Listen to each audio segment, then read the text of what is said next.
So my name, Rony Sieperda. Obviously, I'm the head strength conditioning coach for the Sioux Falls Skyforce and assistant Miami Heat. And if somebody were to ask what I do, I wake up and I improve people's lives, and there's no better feeling. There's no better feeling, and sports are involved. You can add that, right?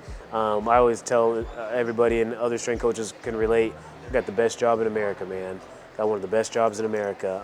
I can't really think of anything else I'd want to do, but I tell you what, and I would say it with a smile. It kind of started out with me doubting myself in terms of, I was like, I need to go know a bunch of science. That's not me. I think I want to be a state trooper.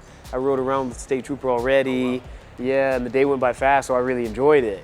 But then I was like, I'm a people person, so I'm kind of in the car too much. But, and then I was just like this, I walked up to, his name is actually Ruben Green, and he's definitely still a strength coach, and he's actually with HBCU at Morgan State in Baltimore. And I walked up to him when he was in Sioux Falls in 2015, and I was like this, hey, how do I get to do what you do? And he took me under his wing, and to this day I thank him, and I thank him for everything and all the opportunities. And yeah, Ruben Green's, he's meant the world to me, and there's a reason why we cross paths. There's a reason why we cross paths, yeah. And then I would say my first role as a professional intern, that was with the 49ers. So that was great. And that was almost, you could say, part-time role too.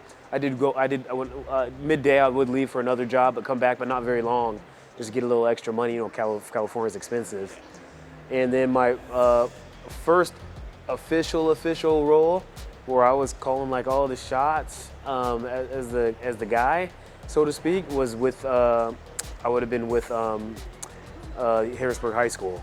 I'd have been there. There's a little bit of private entrepreneurship kind of going on my own way there, and I was just like this, man. I miss that team aspect.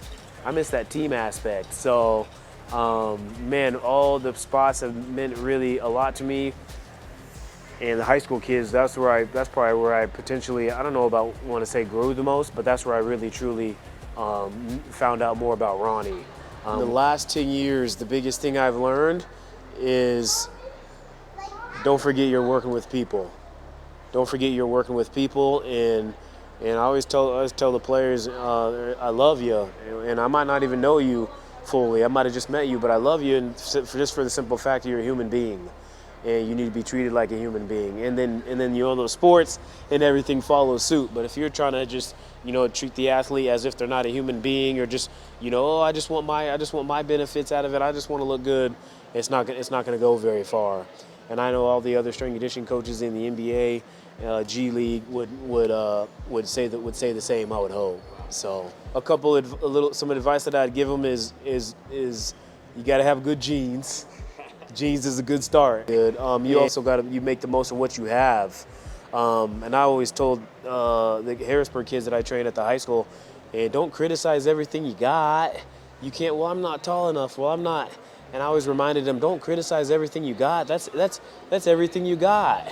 My hands aren't big enough. I'm not fast enough. Now you can improve that as far as your speed, but don't criticize everything you got, because it's something, and it's something you can start with. You gotta have something you can start with, and whatever you have, you just gotta run with it. You gotta run with it, and then you make the enhancements along the way.